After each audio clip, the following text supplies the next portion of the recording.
Okay, today we're going to do Cuba in 1960, so first off I literally just paratrooped them over.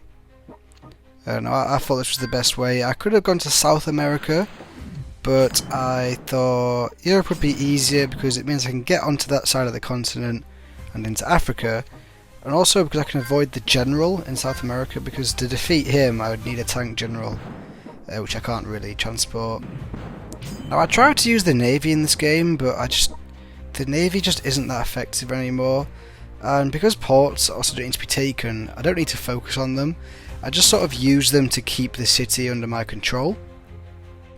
But this one was relatively smooth. I'm still trying to work out just the best way to transport people over for air, and just the easiest way to win. I think my next video I'm definitely going to play with a bigger country. I might do the Middle East, or I might do an Asian one. I think an Asian one would be good. I'm between doing maybe like Japan or trying out the Asian scorpions. I don't know which one I'll do. I do like the idea of Japan though. I've seen they're quite a good one to do, and they're in a relatively good location because you can go left and right very easily, so considering doing Japan next. But if you guys have some other ones you want me to do, then comment and I'll focus on them first. There were some comments on the last video I need to go check, but I did see people say Cuba, so that is why we are doing Cuba today. But yeah, no, I've been enjoying the Conquest. I don't know which one my favourite Conquest is, probably 1939. This one, I don't know, I don't enjoy the... Obviously this isn't real life, and I think I prefer the ones that are real life more than these ones. It just feels a bit weird. I'm playing on a world which never actually happened. I don't know, it's weird to me. I definitely prefer the real life scenarios of World War II and stuff. I'd love it if they could go earlier in the war to World War I, because I mean they did the Finnish Civil War as a history retro, but I don't know, that would be cool, but they're probably not going to bother doing that. That'd be a lot of effort for them to do. And we're getting very lucky with these updates. I've enjoyed this update. I don't know what the 1980 one will be like. Probably harder than this one. I don't know if this is the hardest Conquest yet. It probably is in terms of the strength of the generals, and I'm only imagining that they're going to get harder in the next one, so it'll definitely be interesting to see. I'm going to have to grind for the next update. But yeah, no, it was a fun one. You can see I'm just slowly using the Navy, just trying to get a little foothold in Western Europe here, so that I can then take on the Africa scorpions and slowly take out all of the scorpions and take over the world.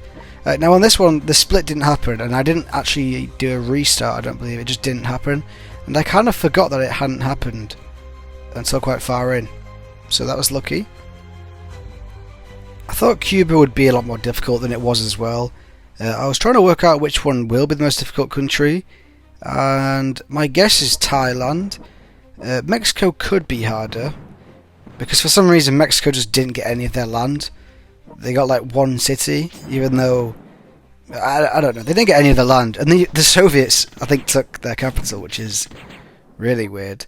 So it's probably between them two, so I'll be doing that at some point.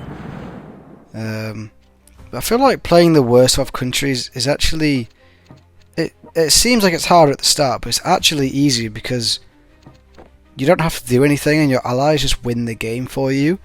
Whereas if you play as one of the hard ones, you actually have like a responsibility, and you actually have to go and take over the countries rather than just sitting back and watching. So yeah. Alright, we lost Alberto, ripped the boy. We got the boys, the Navy guys, doing their thing. I put down De Gaulle just so I can get those extra hits early on, testing him out. He's quite a fun general to use, but we got Mr. Manstein down. He'll do some big damage. I was trying out Guderian for a little bit. I'm still not fully sure on who I prefer. I've always sort of used Manstein anyway. but I was trying out Kadarian just because he's the original guy. He used to carry me through scenarios back in the day. I used to struggle on the game a lot, and then I got Kadarian, and the game became 10 times easier. So yeah, I definitely recommend getting Kadarian.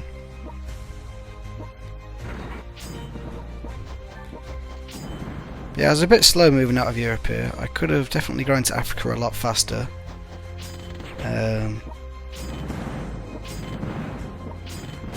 But no, it wasn't too bad of a conquest. Went quite well. Except I did lose northern Cuba, which is where the capital is. So I definitely messed up on that front. But you know, it could have been worse. But all in all, it was a fun video to do. Comment down below what you want me to do next, because I've got other ideas as well. I want to get through all the Conquest videos, but I also want to make just other World Conqueror 4 content. I feel like just doing purely Conquest videos can be a little boring. And I did see someone comment to do like an updated list of the top generals. I'll definitely be doing that at some point. I'm trying to format it though, because I want to make it so it's equal to all the different, like, they're not genres, but different classes of generals. Obviously there's Air Force and Navy and stuff. And doing like the top ones for each thing would be a good idea. But I feel like forcing it to be a top 5 might make it quite difficult. I don't know. I think I'll try and do that. I'll do different ones though. I'll do one that's purely just for generals you buy with medals, and I'll probably do another for the ones that you pay money for, because I feel like it's really hard to compare those two. Because how can you compare someone who costs real money to someone who you got naturally in the game? I mean, you can't do it really. So I'll be doing a video like that, because I'm always getting asked, oh, which general should I buy next? So I think that will clear up a lot of questions, and then I won't have to keep answering comments about who you should get. But thanks for clicking on the video. Please like, subscribe, and make sure you comment, and I'll see you in the next one.